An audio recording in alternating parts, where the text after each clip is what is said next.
Lero pa Nyasa VoiceBox asamu Lwara akulankhula mopsa mtima kuti dziko la Malawi silinafike pokuti anthu tizikhala kalikiliki kumakhala bize ndi kumamangana nkhani zake za cybercrime. Asamu Lwara akunena kuti dziko lino ndilosaukitsitsa moti mphamvu zathu komanso nzeru zathu tinakatha kumayika madera ena a chitukuko kuti chuma cha dziko lino chipite patsogolo mwalo momakhala bize ndi kumamanga anthu chifukwa cha mulandu wa cybercrime. Ndi tiwalola asamu Lwara kuti akambe nkhani imeneyi paokha kuti atiwuzira Malawi kuti maganizo ndi otani pa milandu ya cybercrime komanso chitukuko cha dziko lino la Malawi pano pa Nyasa VoiceBox. Tete tikhale limodzi kuti timve kuti asamu Lwara akuti bwanji pa nkhani imeneyi. Yeah, good evening, my comrades, once again. That's also remember to say because of what I get, some of the comments, some of the phone calls I get, and men and Hamanera. Then Mango Amadu Seka. So you come to Seka, I'm mourning the vice president. Hi, Malawi. Thank you very much. May God be blessed. May God be praised. Comrade Karua yesterday was released, and today, Comrade Bon Kalindo na also hapanga release. Pamilandu yosazu yautika cyber chanika milandu ya keso more advanced cases. Milandu yovuta kwambiri kuyiweruza mkoti ya cybercrime. And the cybercrime was just introduced without Amalawi kuwauza what is cybercrime all about. Amalawi pena pake, this government pena pake so. That's why those zimezushia kuboma la chakwera za chilendo. Very unusual things. We're just within unusual. We're in the life of politics of unusualness. Unusualness yeni. Zachirendo zokayoka. Kugwandege, kupa vice president zachirendo. Chichoze mwaji wakaya cheni. Tukanga tibe system yeni. Yomo nikosada. What is cybercrime in Malawi? Kwenda kamati cybercrime ndichani. Cybercrime ndichani Malawi. Choti paka mzima ngila napo zinaya. Cybercrime. This is more advanced. In Malawi, we cannot be talking of the meti into Umpawat Kumalawi kuno kumakama za cybercrime. Who are the people to enforce that to enforce that those I mean and now the Malawi go to cybercrime ndichani. What is cybercrime? Amakra cybercrime ndichani Malawi. Mukamati cybercrime. Haya chakuti cybercrime. Ino milandu ya Malawi in the conduct likely to cause breach of peace. Since I cybercrime is also here. Don't be too civilized when you are not. If you go to the field of cybercrimes here, we don't because our phones timachita gula movudike. Chini chonse timagula. There's no way somebody can be talking of cybercrime kumalawi. The poorest nation, one of the poorest nations on earth. But mangana Pankhani za cybercrime. Malawi. Let's not be joking. The only thing what we need is good leadership. Bas. Kumanga tungofuna sogera wabwino. Izama cybercrime, kumanga muntu we cybercrime wangu hapo. Inu hapa Pankhani ya ndege. Palibe wafufuza, palibe amene angafufuze nkhani ya ndege kumalawi kunoko. Olata bwera ma international investigators azafufuza cha.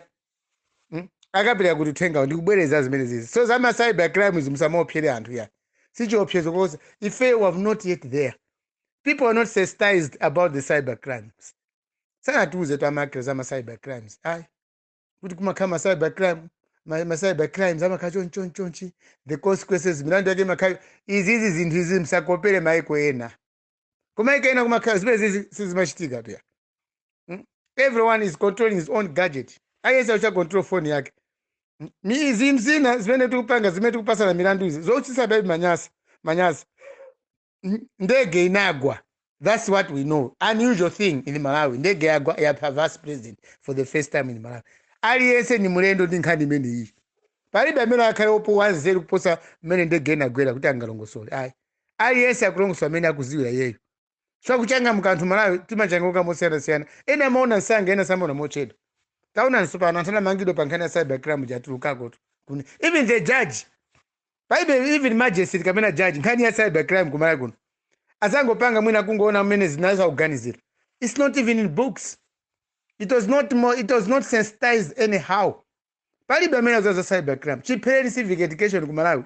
Zambira Malawi zikuti ponya. Timangophuza ma social media mumwemo. Cybercrime mumwe inachoka pa social media. Kulowa mkoti majesty zao sana phuze zimene zizi ku court, ku school kuti tikamauza milandu ya cybercrime imakhala chakuchaku. Because it needs a lot of proof. Demo manga mbusa manga uja angomanga pachabe palibe chimene wachitapo anangoyankhulapo ye maganizo ake pa foni yake yomweso foni imene anagulaso yekha sanalandenso kuboma ya so zinthu zina zimene tikuyamba kumalawi kuno boma likamagwa this is what is happening. Achakwera tusogole kupita tu tikuona choncho ngati mulamba tikulowa matopetu wamba kulowa matope kena ulo amazi tugilaso. The government of Chakwera is getting down, is falling down. Boma la Chakwera likugwa tikuliona milandu yake yopanda pasi anthu akumanga kalindo akhala kumanga pano patangozola Malawi akamanga kalindo tinangozowelelatu akamanga kalindo atulukamo akamanga kamulepo kayo wanamba kalikali kumangidwa anthu amenewa siti kapena Malawi nganjemere iye akuti kulima cybercrime Malawi tentinezona akuzowa za cybercrime ndani ku Malawi kuno ndani akuzowa za cybercrime kapena so even amakira kamashita dabi mafoni kumataipa mafoni kama yankhula kumanyoza president sizingakuthandizeni ife sizinafike kumene ko kuma levels amene wa Malawi ndife amphawi basi. That's why tufuna msogole wabwino wochangamuka anthu wabwino anali chimwe uja osati enanu enanu bakhalani choncho.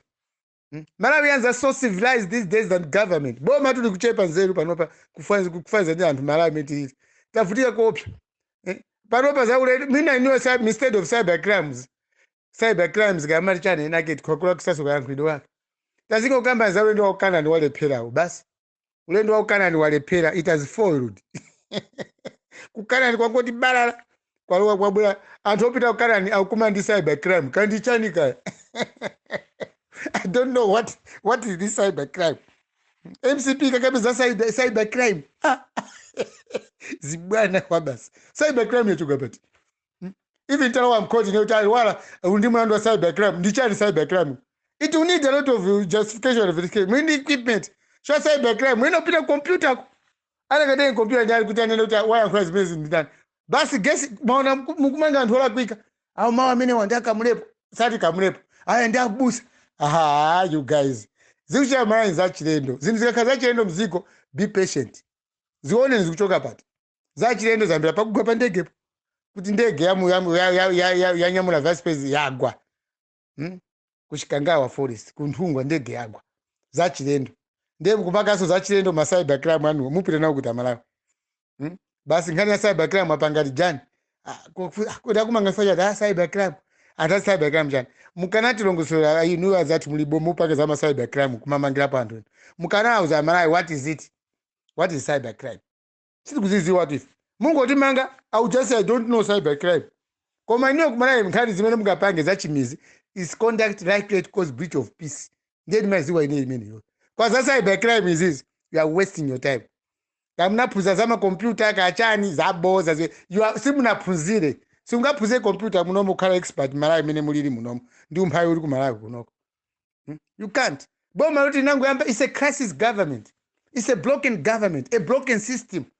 Kungoyamba basi moyo wa boma mati choice maitsogoneza. Anthu tinakhala osaona TV, osaona Legends TV.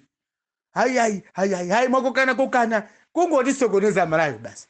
Ati ndinoani zeru zake zatundwa zongo sokoneza Malawi.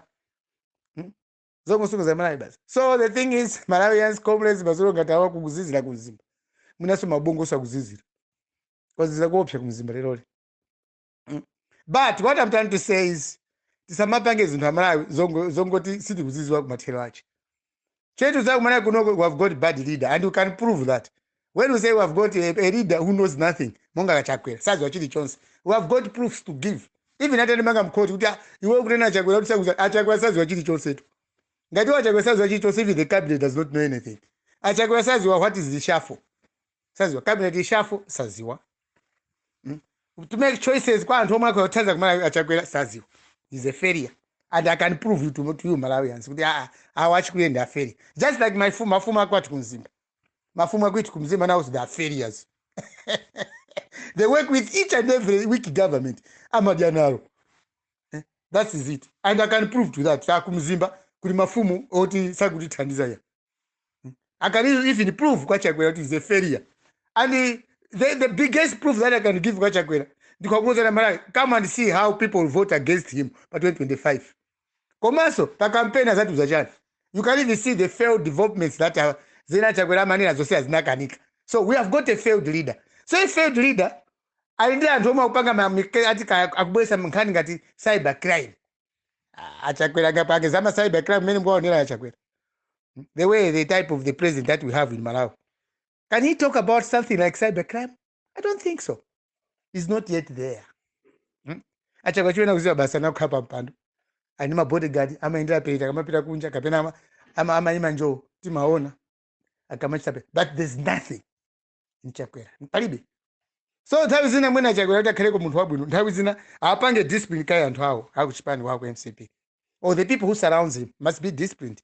Otherwise Chakwera being a failure. Zikhoza kazi zovuta kwambiri kwa iwo nthawi zina. Because kulephera kwawo kukhoza pakisa ziko lathu ili kulowa mavuto akulu kwambiri. Kuposa mwina somaliro amene achitika. Amaya ndio kwiya tumasikwana. We don't want weak people to lead us in Malawi. Timafuna anthu oti palopa ndale khani ya ndale inaluza palopa kumalawi kungofuna chilungamo. Chikwa ndale ndeza tipasa umphawi ku Malawi. Ndale ndeza tipasa umphawi ku Malawi. Taoneka mphawi kwa basi ku Malawi. Timabisa umphawi watu. Basi kuona ku Malawi ndege yago. Ndege onyamula maliro. Mahelikopta onyamula maliro choka kuchikangao pita ku Lilongwe obwereka ku Zambia. Sign of failure. Ife ndege omwe singagule helicopter ya. Maneba can't kuti pasa ndege onyamula maliro watu. Pita ku Lilongwe. So sizosisa manyazi mezo ya Malawi. Ndege yago akufufuza mufuna international investigators. Omwe ochoka ku more advanced countries. Kandege kagwaka kakumalawi sa ukawerengaso ya kuti kwagwa ndege ku Malawi. Ango kamba chwa mwafera muntu. Koma otherwise kana kukhaya yagwa opanda muntu. Oyikana khaya yagwa opanda vice president. Nkhani ya investigation sipakana isika na khalapo. Koma investigation ikubwera because wafayo ndi munthu ofunika kwambiri mu dziko la Malawi. A president akanakha president wa dziko yemwe kana sintha Malawi. Kuyelekeza ndi amene alipo. Awatu alephera. The campaign while in office. Munthu walokale nyumba upanga be campaign. Ukumade kumamenyazi dana moti che concentrate kuti uyendese bwino ziko lija. Basi ungofuna adananga ndani. Kumzimba nyamata yamene Lwara ni ndani. Kamsokonezeni, kamthamangiseni mnyumba. Mpange musapasa salary. Appointment inapanga apply ineyo ku State House. I never applied to Chakwera to appoint me for a job that he gave me as a guardian of State House. Sina panga. Komanso wana nsangeneyo osandifuza bwino mtima wanga. Basi musapasa salary Lwara. Mukuzala kusalo Chakwera. Muzala Lwara kumena anachokera Lwara mkuziwa kweli. Akuzala Chakwera mele Lwara anachokera. Mwina ndichoka kwa Mulungu amene mamuopa amene mapemphera kuti akupase mvula. Ndimene achokera ineyo tu. Lwara ndichoka kumene kumachoka mvula. Mvula ikasowa ndimaifinya ndineyo mvula nyumba mwanga. Amala wose apasa mvula. Mwina ndineyo. So sometimes tikamalimbana kumana tiziona kuti kulimbana anthu anthu wanje. Timalimbana tu ndi amazatu malimbana ndi Chilimatu. Wakuferani. Ini mkolanga Chilima namwalira. Chilima ndo wa moyo tu akupwetekani. Akupwetekani. Kamunga nene chotani. Onda kumana mutapemphera motani. Ino na MCP na Chakwera. Mulungu akupwetekani. Whether you like it or not, God is going to punish you. Chilima uja, mwazi wa Chilima ukupwetekani. Ndipo msazitengelezi bwana amara ndikuzeni panopa. Don't be childish. Don't be stupid. God is going to punish you over the death of Chilima. Anafa mwa chilungamo kapena iyai, but God is going to punish the leadership of Malawi. Dino anthu opusa kwa basi. Anthu opusa kwambiri ku Malawi. Usogoletina wopusa kakale inde kaya panopa mkudya bwino ayati ndalama zimezo is nothing. It's nothing. Malawi yanza crying. Vote anakupasa ni jachikulire ya Chakwera umene ali kundigulapo. I'm talking to Chakwera. Ena mena mambo Chakwera vote mena tina kupasa na Malawi. Sio pelapo sio ti wina ziferapo ya. Ai. Kapana ni mgwilizano mena unapangidwa ucho. Sio ti wina shaine lero ya. Paka wina tapo moyo wake. Never. I'm not saying kuti mwamupa Chilima ndiniyo ya. Koma tikuona mezi uchitikira zinthu za ndale. Chwa Chilima sala mendale tu was very productive kumene magwira ntchito. Ena ancitizen kumene magwira ntchito kamene panga kuchanja chilendo. Tinango kusankhali kukali pampando. So you must be very careful. Don't fight people who have got a star from God pamaso pawo pachipumi pawo. Damene mkasokoneza magi. Ife pana china Samuel tini ma star. Mulungu amaziwa kuti pa Samuel wana pa Zimba paja. I'm not talking from capital city or Blantyre city or Zomba city or Mzuzu city. Nima yankula kunzimba tukumizi. But I know what is happening. I know so many things. So many stupidity in this government. Ndikuziwa. Chili chonse simngana mze boma la Malawi. Kono ndi kwatu. I know what is happening in Malawi. zeri mupanga ndale tikukonani tu and 2025 mene kuyandikira ena musekukamimba ndipo winaso mwina azimangira kukhosi ntaitafikayi. There's no way in this modern civilization kuti ndege kupha mpaka kupha vice president kuziko losakwa ngati Malawi zachilendo zimene zonse. And two, no ndege ziko lokhala no ndege zinalipo zabwinobwino munagulisa kungosia zimbayamba no helicopter ziko lanji kunyamula moyo choka kumzuzu kumzimba kupita na kulongo kubwereka ndege zobwereka ali Zambia Defense Force ngecho chimngane pali pa Malawi panopa tetika makameza ama cybercrime. We are too far from civilization, too far. Moti gwirizani tichangamuke limozi basi ena mufuna anthu ochangamuka muzabwezera mbuyo. How can you develop?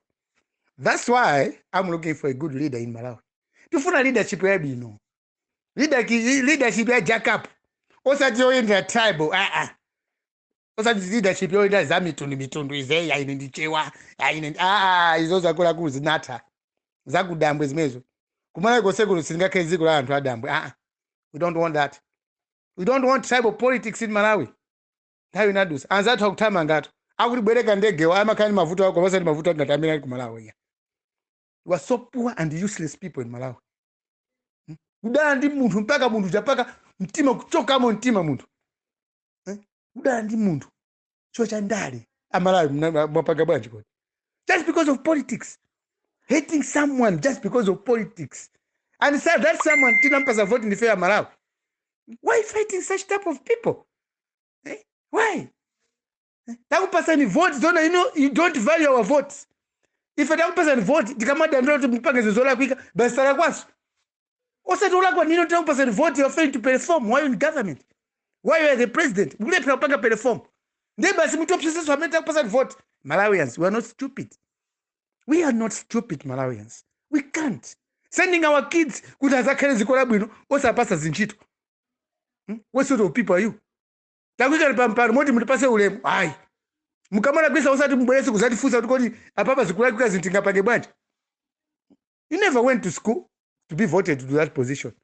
Muna nina tangu vya nkhope mene maonekera. Muna zo background yao muna kula movutika. Muna alawe ku president angasine. Auneko moyo komva zikola basi. So what I'm trying to say Malawians is very simple. Andale asatipusisa. Ifa ya Chilima yitilira mpaka pa vote. We're going to mourn Chilima till 2025 was our voter. That's what we're going to do, Malawians. And we must do this. Awa wakanganya as a carriers of boma here. They must be wiped. Tipase yena mavote and amuna kusaudi tandisa. Kazasa nkawa misala, bwana wa misala, tizazi watu amene ndi wa misala, ngazizi kumvuta, tizamkhulukira. Koma anthu oti, you look very clean, smart. Kumane pia kwendesa ziko zoona Malawi. Simazi wa ziko la Malawi, anzano mendesa bwaji mbuyo. Ino na 4 years. No chitukuko. Kuzimba go notara tara kungotapa imbangweni. Kwe dingeni notara. Tara kungochoka pa mzimba pa main road kunzimba. Kukafa pa office ya DC. Notara maki. Ziko la mtundu wanji. Usogora wa mtundu wanji menewo. Aifa 2030 boma. 2030 boma kuti. 2030 ino mulindi zezo zote mungazawi nezo zisango 2030. 2030 mzapa ngacha. Mulikale boma. What do you want? 2030. I'm still mourning. Nine paraba ndikuchita mourning Chilima. Chilima une mnali usogole wenitu. Anali usogole. That guy has a future for Malawi. Whether I like it or not. Even Ampawi. Saka nazo wali ndampawi. Kwa paraba tukuchakuzela wogulechita boma ndampawi. Mulimi ndi mpawi. Mpuzisi ndi mpawi. Worship ogulechita chipatala ndi. Ali yose ndi mpawi. What sort of leadership is that? Kungopanga maumpawi ziko lonse basi. Basi out of Pankhani, mwapakisa umpawi kuma mangasa kamalira. What is that? Akulira maliro amsogora mena mafuna pa 2025. So kunoko zisango zimakhala every 5 years. So mkopi zantu, mufuna mkhale boma. Muzipanga jani boma. Musamagule ndege, olo mze kweza anzani ndege zokuta. Kukashika maliro basi ndege zinyamula zako maiko akunja. What sort of people are you? You're not even ashamed. Haina ni majabu ino state house, kabeni majabu ino wati, kujabu ino chani. Simapita uchimbuzo kajabu ino. Azaku samadia na oso. Kabena autostimadia state house. Now, why I'm saying this, Malawians, let's wake up. Malawi Chilima watenti mpaka particular vote. We don't want this type of people. These types of people in Boma. Cabinet, ola sapangeli chafu. Ali mkabinet wakuti they are the best people. Achagwa sanga chose mu mkabinet. Ola atalakwa chotani. That Mr. They are clean people. ndenge tamala mkona cabinet yache kwa hii clean amene no vote 2025 asati pusise kwambiri amalawi amene aupyezera mtima kwambiri kupyezera mtima koopsa ni mafumu awo mafumuso awawa mafumu awawa amene angopanga zabwekaka mafumu awawa mwaoneso bwino silifuna dziko lopusa kukhala ngati malawi muno anthu ngati apite ku school. We need civilized type of people to lead us, people who understand. Anthu omwe akalephera kuyendetsa zinthu azipanga resign.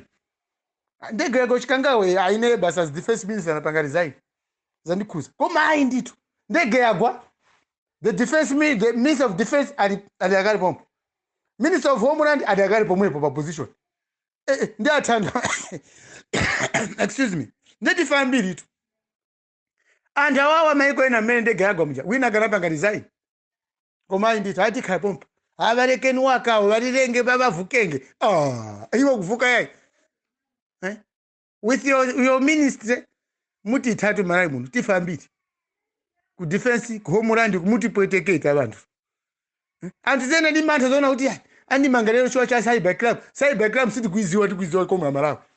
We don't know what cybercrime is, so you're arresting people unknowingly. They don't know why or what is cybercrime in Malawi. Ndege yagwa tendi kameza ndege iyi basi kodi yagwa bwa ndege so munthu wafa mamunyoza madana naye he's dead. What happened? Kodi kunyoza nyoma manyoza tikamati ino ndina fiti mukana pamene so ufiti kumalawi kulibe tu so tikaucha kuti ino ndina fiti ndege jamunagwesa masenga mukana. Don't put things that you cannot manage. Don't start cases that you cannot fulfill them or you cannot finish them in court. Case of vice president munangopanga discontinue with no facts. Mazwakale it is umbono wake uli sensitive chimene mamangira nja ngona kuti munthu yamunamanga wamba kufika mafuso mwapanga discontinue case, but the case went the other way zigzag paka munthu jamuna manga uja popana chifuka ufiraso mindege saka kuonera kuti ndinafiti nu. So what I'm trying to say, this leadership Malawians, I'm sorry to have voted, to have campaigned for this presidency. Yachakwera pepani kwambira mara tinalakwisa ambiri tinalakwisa kwa vote yachakwera kapa mpando so mavuto akumanawo panopa psychologically achakwera sagona tu. I don't think he's sleeping because this is our country. Dziko lathu siziko achakwera ya tikamwika munthu pampando sitikapeta tamugulisa ziko lija kuti ndiracha aziti sewelesa Malawi chonche osatipasa zitukuko anatho kusowa zinchito zambirimbiri ngongole zanifi zosankhana kabineti yosankhana mitundu ngati kumporo kuna mango tenga zisiru kwaika zisiru kuzika mkabinet zomwe sizi wasa kuti kodi kumporo chituko kufuna chimputuko kapena anango sankha anthu ongokhala mkabinet from northern region ongoziwa kudya ndalama basi and using people, hiring people kuti mina atipweteke amene tikuyankha chilungamo ngati mene mulungu akuti tumira panopa so ife kuyankha kwati kwa mulungutu. So maliro asaulo chilima ena msalire amala ndipo msalire kwambiri ayamba kulira ndi amene akuziwa za maliro amene anachitikira. The people who know about how this man died can you investigate akabwera muzaona zimina investigate winaso gataza zepa ndege so izago ya investigate muzaona so mwina zekolojika zimene zisi so amala chilima to awawa msatenge simple ya 21 days of mourning hii achitabwino kwambiri kuti pasa kuti tilire amala ine ndikulira within 21 days ndio wolira samangula pakamwato chikundiwawa so munthu anamwalira inali hope ya Malawi. So you have to wake up and panopo wandala sakupusise nisoni yayi kakwe ati magamo tawo muzingu aona choncho tawo vizereza hiyo kakwera gari moto vukwenda haya ndutamenga meeting ya meeting kulibe kumalawi kakha kuti ma meeting apindu sibwe zitatu kuka kale kuli cabinet meeting ku cabinet meeting ku makamba cha zopondeza nzanu osakamba mubwanji zoti gule ndege ku cabinet meeting kumakembera cha kuti anyway let me ask this question kuti azathu amalawi akamati azathu cabinet akamati akukumana amakembera chani amalawi. Maybe someone can educate me. What do they discuss when they meet in cabinet? Tukakumana cabinet tukakumana kwani makakamba cha cabinet kumene koko shambeni ukumana cabinet now 4 years. What do you discuss? Makamba cha cabinet kumene koko kodi azathu amene muli ma minister you know. Anyway comrades, good evening koma benenda lirapa amalawi ma cybercrime awawa atuuze bwino what is cybercrime or cybercrimes, what are they? Kodi ndopondezera anthu kapena chani so siri kuziwa bwino timanguza ineni manguza mlandu oti conduct like it cause breach of peace. Is that cybercrime is it's more advanced. Ndi uziko ati ndi umphawi uli kumala kuno silingazikwanisa. Thank you and good evening, comrades. Thank you.